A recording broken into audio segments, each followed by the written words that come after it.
So the service this morning is a service for those who are not only sick of your harvest. You have to be, you get to a point where you get sick of your harvest. Sick of what life is bringing back to you. Sick of your harvest. Sick of what's been happening in your life.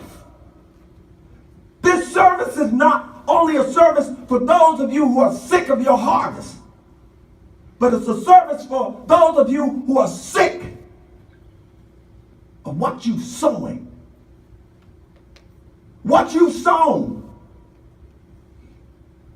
What you've been given out, or the lack thereof.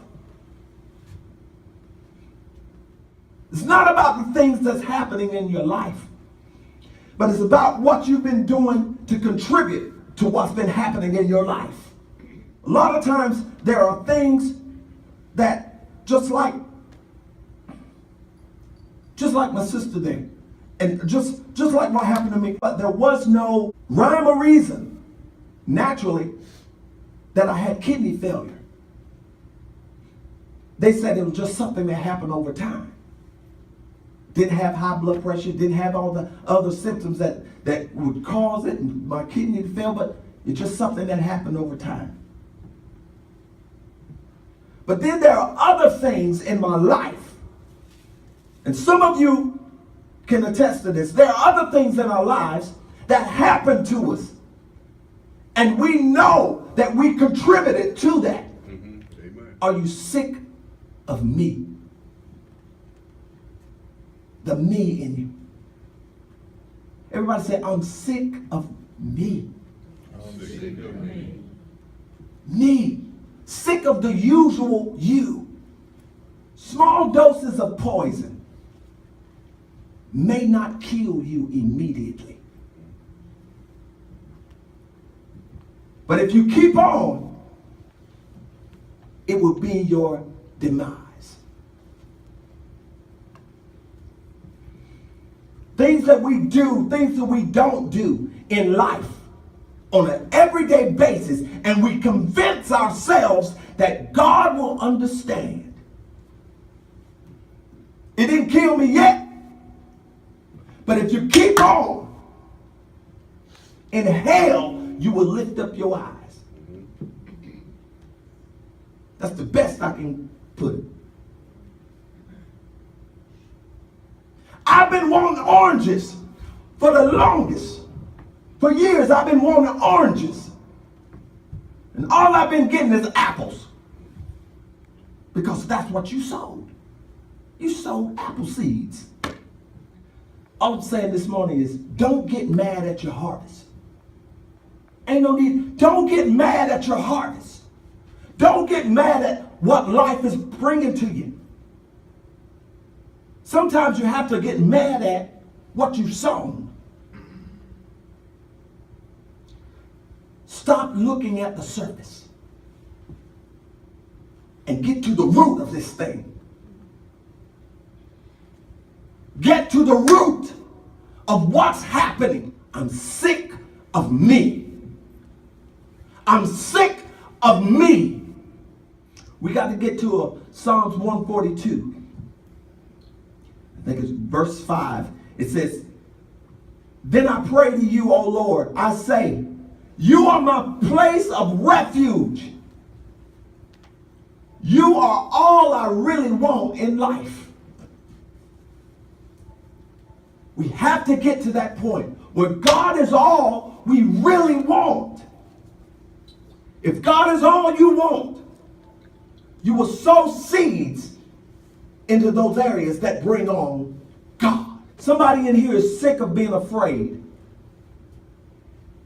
You're just sick of being afraid.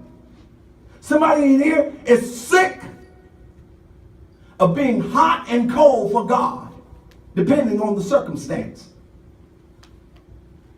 Hot or cold for God, depending on how you feel that day. Hot or cold for God, depending on who's around. Somebody in here is sick of wrestling with the same situation that you've been wrestling with for the most part all of your life. You're sick of wrestling with that thing. You want to be well. You want to be productive. You want to be joyful. You want to be useful to the kingdom of God. You want to be valuable to your family. You want to have something to show for the life that you have on this earth. Why did you get up this morning? Did God waste his breath when he breathed into you this morning? Because he breathed into you with the assumption that you're going to get up and do his will. Did he waste his breath? So instead of God getting tired of you, let's get tired of ourselves. Let's get tired of ourselves. Get tired of the usual self. Somebody said, if you want something you never had, you do something you never done. When you meet God one day, you're going to have to say with open hands, here's what I did with the life that you gave me. When you meet God one day, you're going to have to say with open hands, this is what I did with the breath that you gave me. Amen.